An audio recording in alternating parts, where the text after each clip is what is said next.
Ahoj, já jsem Daniel Indiana Jones z týmu Bav se vědou. Vždycky jsem chtěl být archeologem a slyšel jsem, že tady na Západočeské univerzitě v Plzni mají nějaké poklady. Tak jdeme najít.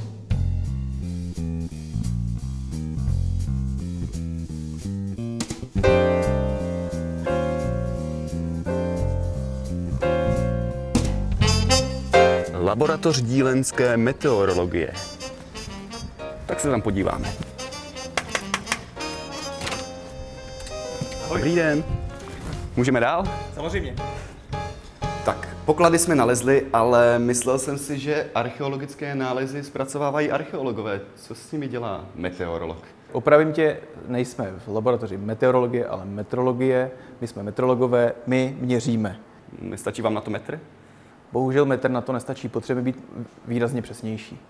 Tady v tom případě ty artefakty skenujeme, aby jsme z nich mohli vytvořit 3D model a ten dáváme do tisku.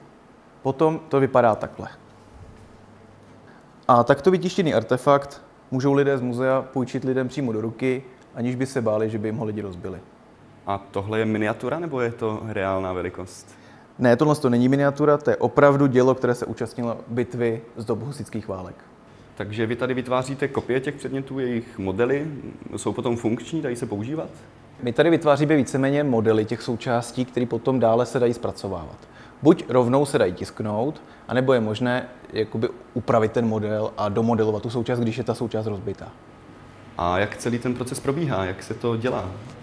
Takže celý to probíhá tak, že si díl umístíme na stroj, za pomocí téhle skenovací hlavy ho naskenujeme do počítače a v počítači ten model upravíme. A pak? Buď ho dáme tiskařům na 3D tisk, anebo sami ten model jakoby domodelujeme a posíláme někomu zákazníkovi.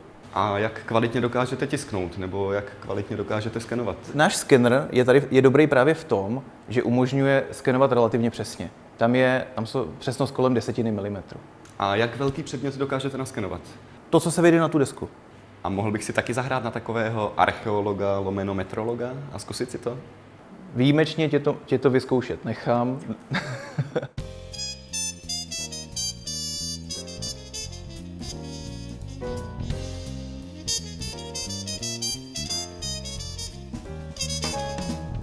Tada!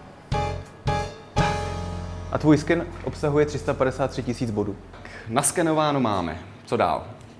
Teď se půjdeme podívat na počítač, kde ty data zpracováváme. Takže teď si ty data natáhneme do našeho speciálního softwaru a můžeme je začít upravovat. Tak, tohle jsou ty body, co ty si naskenoval a já z nich nechám vytvořit síť. A vy to tedy budete teďka tisknout takhle děravé? Nebudeme to tisknout takhle děravé. Ten software umožňuje ty díry zalepit. Tím můžu potom ukázat takhle už hotový kus, který jsme kdysi s kolegama dělali.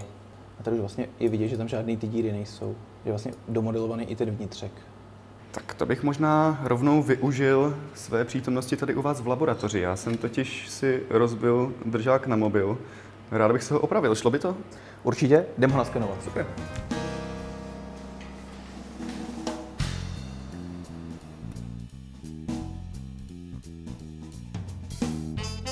Takže tohle jsou ty data, co jsi naskenoval. A já jsem z nich sestavil model, který vypadá takto a můžeme ho poslat do 3D tiskárny. Normálně celý tento proces trvá hodiny. My ovšem máme filmové zkratky a tak se přetočíme do budoucnosti. Tak, tiskárna odvedla svoji práci, tady je hotový kus. Takže pokud si domů pořídím tento stroj, tak si můžu opravovat různé předměty, případně spolupracovat s leteckým nebo automobilovým průmyslem. Je to tak? Takovýto stroj si samozřejmě koupit domů můžeš, ale potřebuje laboratoř řízeným prostředím, je docela drahý, stál 13 milionů a automobilový a letecký průmysl chce osvědčení o akreditaci podle normy 17025. A je k tomu navíc potřeba spousta znalostí, které by se dozvěděl třeba na katedře technologie obrábění fakulty strojní. A pokud i vy chcete být metrologem, zkusit si práci na tomto stroji v této laboratoři, tak neváhejte a přihlaste se na fakultu strojní na Západočeské univerzitě v Plzni. Ahoj!